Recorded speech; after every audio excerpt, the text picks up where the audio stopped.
Hello students, আজকে আমরা class 12 এর ক্যাপাসিটেন্স বা ধারকত্ব এই অধ্যায়টা স্টার্ট করতে চলেছি।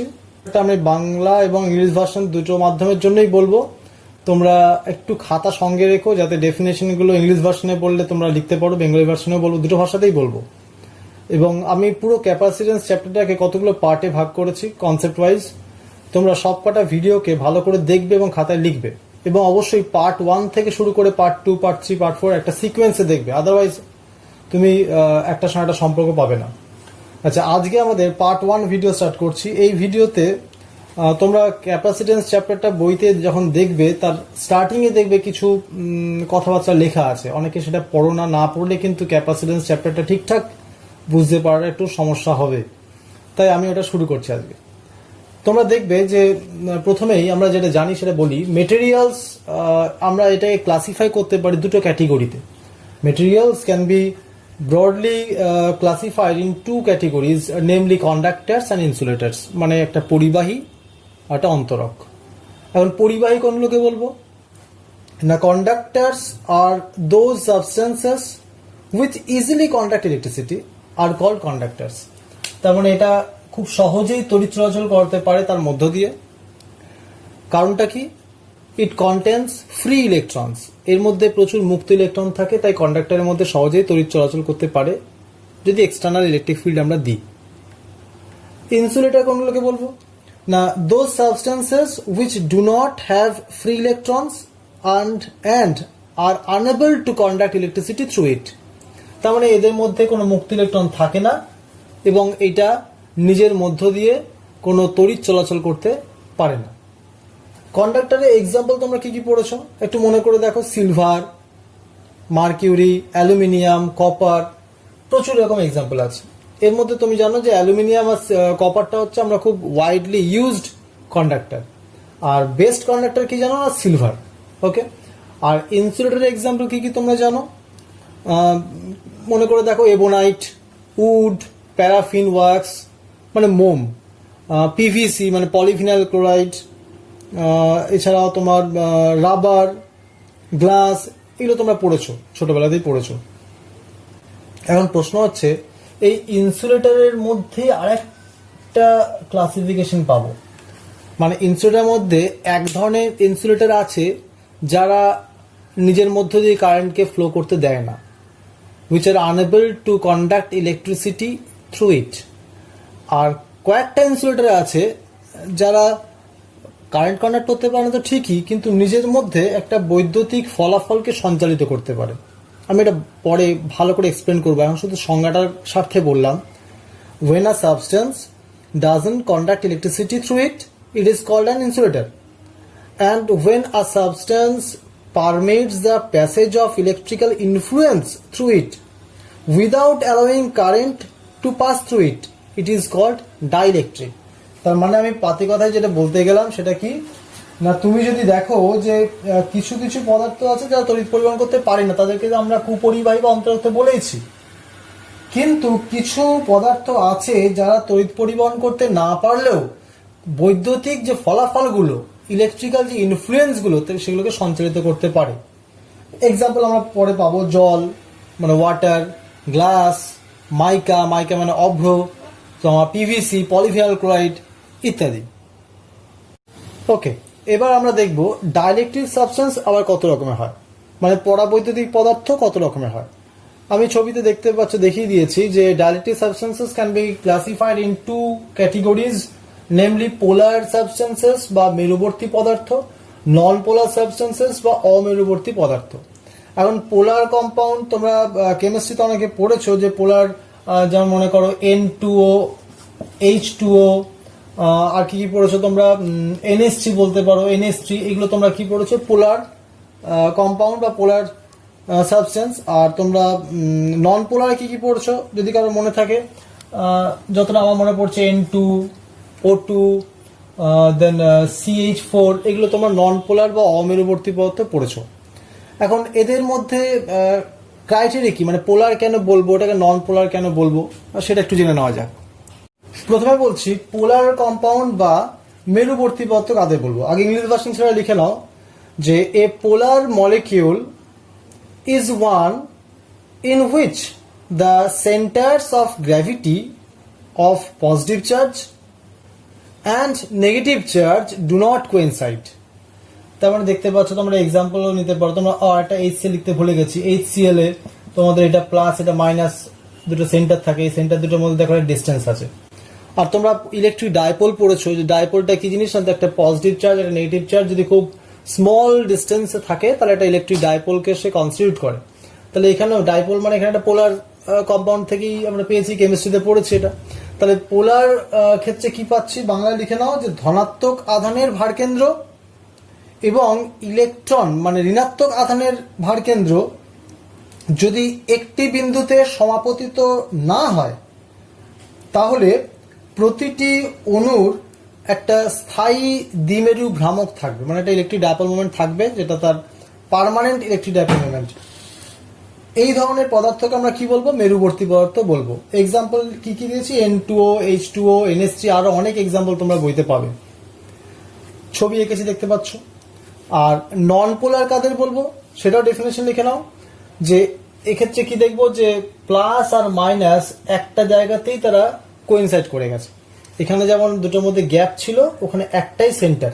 তাই লিখে নাও, ইংলিশ ভার্সনে লিখে নাও আগে, a non-polar molecule is that molecule. A non-polar molecule is that molecule in which the centers of gravity of positive charges and negative charges coincide. এখানে ছিল do not coincide, এক্ষেত্রে হচ্ছে coincide, মানে প্লাস সেন্টার আর minus সেন্টারটা একে অন্যের উপর সমাপতিত হবে। ডেফিনেশনে একটা do not দিয়েছে, একটা coincide দিয়েছে, এইটুকুই, আর কিছু না, মুখস্থ করার দরকার নেই। বাংলা লিখে নাও, যেসব পদার্থের পরমাণু বা অণুতে ধনাত্মক আধানের ভারকেন্দ্র এবং ঋণাত্মক আধানের ভারকেন্দ্র একই বিন্দুতে সমাপতিত হয়, সেই সব পরমাণুর বা অণুর কোনো স্থায়ী দ্বিমেরু ভ্রামক থাকে না। এক্ষেত্রে কিন্তু এটা পার্মানেন্ট ইলেকট্রিক ডাইপোল মোমেন্ট ছিল, এখানে কিন্তু কোনো স্থায়ী বা পার্মানেন্ট বা ইন্ট্রিনসিক ডাইপোল মোমেন্ট থাকবে না। ওকে, এবার দেখো আমরা দুটো ছবি এঁকেছি, একটা দিয়েছি polar molecules in absence of electric field, আরেকটা দিয়েছি polar molecules in presence of electric field. মানে তুমি যদি বাইরে থেকে ইলেকট্রিক ফিল্ড না দাও তাহলে পোলার মলিকিউলগুলো কিভাবে সজ্জিত থাকবে, আর যদি তুমি বাহ্যিক একটা তড়িৎ ক্ষেত্র প্রয়োগ করো তাহলে ইলেকট্রিক ডাইপোলগুলো কিভাবে, পোলার মলিকিউলগুলো কিভাবে সজ্জিত হয় সেটা একটা ছবি এঁকেছি। এখন প্রশ্ন হচ্ছে যে কোন ক্ষেত্রে কি ঘটে শুনে নেওয়া যাক।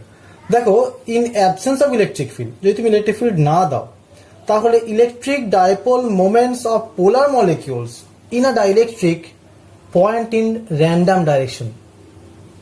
কেননা এটা থার্মাল এজিটেশন থাকে, মানে একটা তাপীয় উত্তেজনার জন্য এই মলিকিউলগুলো এরকম এলোমেলো ভাবে সজ্জিত হয়।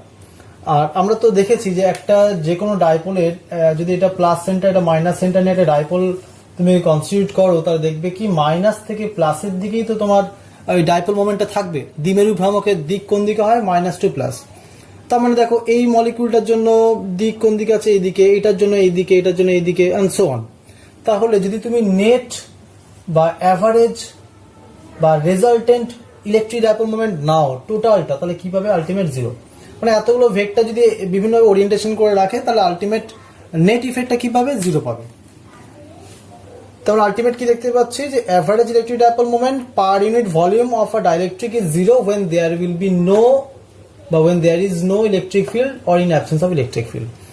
আর যদি প্রেজেন্স অফ ইলেকট্রিক ফিল্ড হয় সেক্ষেত্রে কি হবে না, in when there is an electric field, যদি তুমি ইলেকট্রিক ফিল্ড দাও তাহলে সেক্ষেত্রে পোলার molecules tend to align themselves in the direction of electric field। এটা তোমরা জানো যে যদি তুমি একটা ইলেকট্রিক ফিল্ড এখানে অ্যাপ্লাই করো তাহলে প্লাস চার্জটা কোন দিকে যাবে, ওই ইলেকট্রিক ফিল্ড যেদিকে সেদিকে ওরিয়েন্টেশন করবে। তোমরা যদি এটা নাও মনে রেখে তোমাদের ইলেকট্রিক ফিল্ড চ্যাপ্টারে পড়েছিলে মনে করে দেখো, যদি তুমি একটা ইলেকট্রিক ডাইপোলকে এইভাবে রাখো, মনে আছে এটা, দেখো তো, তাহলে যদি ইলেকট্রিক ফিল্ড তুমি অ্যাপ্লাই করো তাহলে কি দেখতে পাবে যে এই ডাইপোলটা এরকম একটু করে ঘুরে গেছে, মানে একটা টর্ক অ্যাপ্লাইড হয়েছে। এই টর্কের জন্য ওর অ্যালাইনমেন্টটা কোন দিকে হয়, towards the direction of the electric field. তার মানে যদি এইটা বেঁকে থাকে ইলেকট্রিক ফিল্ড দিয়েছি কোন দিক থেকে কোন দিকে, না এইটা মনে করো তোমার প্লাস প্লেট, ওইটা মনে করো মাইনাস প্লেট। তাহলে আলটিমেট ইলেকট্রিক ফিল্ড কোন দিক থেকে কোন দিকে, প্লাস টু মাইনাস দিয়ে ইলেকট্রিক ফিল্ড থাকে, আমরা জানি এটা। তাহলে এই প্রত্যেকটা মলিকিউলের ওরিয়েন্টেশন কোন দিকে হবে, যে বরাবর ইলেকট্রিক ফিল্ড লাইনগুলো আছে সেই বরাবর স্ট্রেট তারা এরকমভাবে সজ্জিত হবে, স্ট্রেট। সেইভাবে দেখো একটা লাইন, একটা ওরিয়েন্টেশন তারা পেয়েছে। এবার আরেকটা জিনিস চিন্তা করে দেখো, এই ক্ষেত্রে প্রত্যেকটা মলিকিউলের জন্য যে ইলেকট্রিক ডাইপোল মোমেন্ট, সেই ভেক্টরগুলো কোন দিকে আছে, বিভিন্ন দিকে ওরিয়েন্টেশন থাকার জন্য তুমি কি লিখেছিলে, যে সামেশন অফ পি ভেক্টর বা রেজাল্টেন্ট পি ভেক্টরটা কত ছিল, 0 ছিল। কিন্তু এইখানে যখন তুমি ইলেকট্রিক ফিল্ড দিয়েছো, তখন প্রত্যেকটা ছোট ছোট ডাইপোল মোমেন্ট, মানে ইলেকট্রিক ডাইপোল মোমেন্ট প্রত্যেকটা ইন্ডিভিজুয়াল মলিকুলে তারা তো একই দিকে আছে। তার মানে এইখানে কিন্তু নেট এটা কিন্তু 0 হবে না। This is non zero electric dipole moment in presence of electric field. Okay, এই পার্থক্যটা কিন্তু খেয়াল রাখবে যে ইলেকট্রিক ফিল্ড না দিলে net dipole moment 0, electric field apply করলে নেট ডাইপোল মোমেন্ট কিন্তু নন জিরো। এবার শুরু করি নন পোলার মলিকিউলগুলোর কি বিহেভিয়ার দেখাবে ইলেকট্রিক ফিল্ড দিলে আর না দিলে। তাহলে প্রথমে আমরা যখন একটা পোলার নিয়ে কাজ করেছি, পোলারের ক্ষেত্রে দেখেছি কি প্রত্যেকটা মলিকিউলের, ইন্ডিভিজুয়াল মলিকিউলের একটা ইন্ট্রিনসিক ডাইপোল মোমেন্ট ছিল। তার মানে এদের একটা স্থায়ী দ্বিমেরু ভ্রামক প্রত্যেকটা অণু ছিল, কিন্তু অ্যাজ এ হোল বা নেট বা রেজাল্টেন্টটা 0 পেয়েছিলাম। এক্ষেত্রে প্রত্যেকটা মলিকিউলের কোনো ইন্ট্রিনসিক ডাইপোল মোমেন্ট নেই, মানে এদের কোনো স্থায়ী দ্বিমেরু ভ্রামক থাকে না। এ তো মলিকিউলগুলো থাকে না বললাম, আবার অ্যাজ এ হোল প্রত্যেকটা মলিকিউলকে ইন্ডিভিজুয়াল না নিয়ে পুরোটা যদি একসঙ্গে নিয়ে নিই, সেক্ষেত্রে ইলেকট্রিক ফিল্ড না দিলে এদের কোনো দ্বিমেরু ভ্রামক থাকবে না, মানে লব্ধি দ্বিমেরু ভ্রামক 0। কিন্তু যদি তুমি ইলেকট্রিক ফিল্ড দাও, তাহলে সেক্ষেত্রে কি হবে দেখো, তুমি যখন ইলেকট্রিক ফিল্ড দেবে, আমি এদিকে ছবিটা আঁকছি ভালো করে তাকাও, যখন ইলেকট্রিক ফিল্ড দেবে তখন এই প্লাস সেন্টারটা কি হবে, ইলেকট্রিক ফিল্ডের দিকে অ্যাট্রাক্টেড হবে বা পুলড হবে।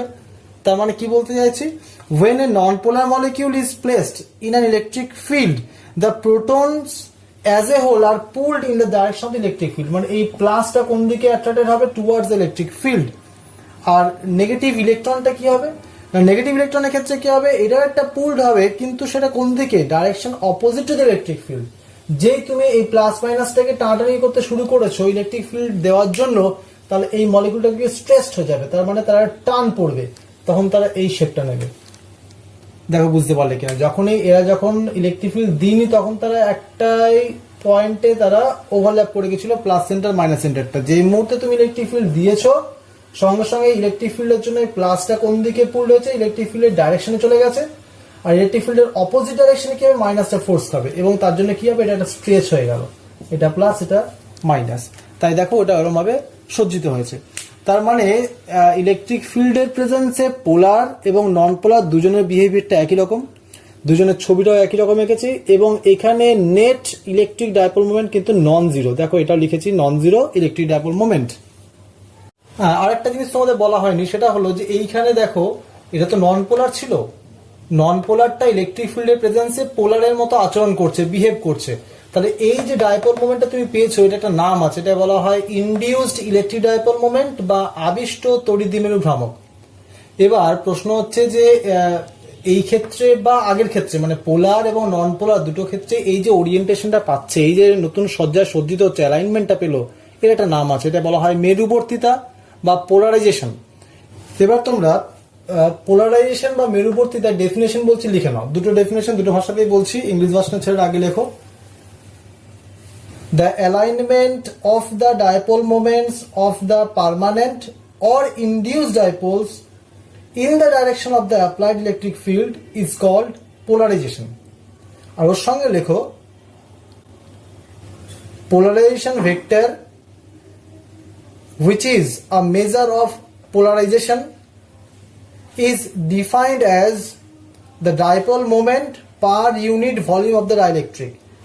এবার বাংলা ভার্সনে লেখো, বাহ্যিক তড়িৎ ক্ষেত্রের প্রভাবে মেরুবর্তী পরাবৈদ্যুতিক মাধ্যমের দ্বিমেরু অণুগুলি তড়িৎ ক্ষেত্রের দিকে সজ্জিত হয় এবং অমেরুবর্তী পরাবৈদ্যুতিক পদার্থের অণুগুলি দ্বিমেরুতে পরিণত হয়। এই অবস্থাতে উভয় পদার্থের মধ্যে একটি অশূন্য দ্বিমেরু ভ্রামকের সৃষ্টি হয়। এই ঘটনাকে বলা হয় মেরুবর্তিতা এবং এই অবস্থায় পদার্থটিকে বলা হয় মেরুবর্তিত মানে পোলারাইজড। ওকে, এবার লেখো মেরুবর্তিতা ভেক্টর। মেরুবর্তিতা ভেক্টর, এটা ডেফিনেশন লেখো। কোনো মেরুবর্তিত পদার্থের একক আয়তনের মোট দ্বিমেরু ভ্রামকের দ্বারা ওই পদার্থটির মেরুবর্তিতার পরিমাপ করা হয়। একে মেরুবর্তিতা ভেক্টর বলা হয় এবং একে পি ভেক্টর মানে ক্যাপিটাল পি ভেক্টর দ্বারা প্রকাশ করা হয়। তো আলটিমেট আমরা কি দেখলাম, দুটো ভাষাতে যেটা বলার পর এটা পেয়েছি। এই মেরুবর্তিতা পি ভেক্টর লিখে রাখো, it is given by summation of PI divided by delta V, যেখানে limit delta V tends to 0। এখানে কোনটা কি জিনিস, এটাকে বললাম মেরুবর্তিতা ভেক্টর বা পোলারাইজেশন ভেক্টর। ডেল্টা পিআইটা কি না লিখে রাখো, যেখানে delta summation of delta PI পদার্থটির ডেল ভি আয়তনের অণুগুলির মোট দ্বিমেরু ভ্রামক। ইংরেজি ভার্সন লিখে নাও, where summation of pi vector is the total electric dipole moment of the molecules in the volume delta V of the dielectric substance. এবার যদি তোমাকে জিজ্ঞেস করা হয়, এটা এসএ কিউ কোয়েশ্চেনে আসে, যে মেরুবর্তী যে ভেক্টরটা পেলাম এর মেরুবর্তিতার ইউনিট আর ডাইমেনশন কি হবে। খুব ইজি, মুখস্থ করতে যেও না।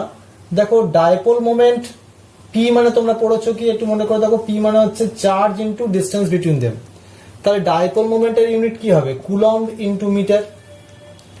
আর ভলিউমের ইউনিট কি হবে, মিটার কিউব।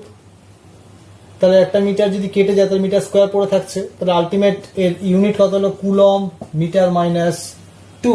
এবার ডাইমেনশন কি করে বের করবো, দেখো ডাইপোল মোমেন্টের ডাইমেনশন জানো কিউ ইন্টু এল। এটা আবার কিউ মানে কি, কারেন্ট ইন্টু টাইম ইন্টু, এটা তো এল আছেই। তাহলে পি এর ডাইমেনশন কি হবে, কারেন্টের ডাইমেনশন, টাইমের ডাইমেনশন আর লেন্থ দেখতে পাচ্ছ। আর ভি এর ডাইমেনশন হচ্ছে এল কিউব। তাহলে একটা এল তো এখান থেকে ক্যান্সেল, এল স্কোয়ার থাকছে, তাহলে আলটিমেট কত পড়ে থাকছে, L minus 2 I into T. এটা হলো গিয়ে তোমার ডাইমেনশন অফ পোলারাইজেশন ভেক্টর। ওকে, তাহলে আজকে আমাদের ক্লাসটা এটুকুই থাকলো। পরের ভিডিওতে আমরা এই পোলারাইজেশন ভেক্টরটার ভ্যালু বের করবো, মানে এটাতে জাস্ট একটা ফর্মুলা পেয়েছি, পরের দিন এটা ডিরাইভ করবো, এর এক্সপ্রেশনটা কি হয়, খুব ইম্পর্টেন্ট, 2 নম্বর একটা কোয়েশ্চেন আসে। এবং ইলেকট্রিক ফিল্ডের মধ্যে যদি তুমি একটা ডাইলেকট্রিককে প্লেস করো তাহলে ইলেকট্রিক ফিল্ডের ভ্যালুটা কতটা চেঞ্জ করে সেটা আমরা পরের পার্টে ভিডিওতে আমরা দেখবো। ওকে।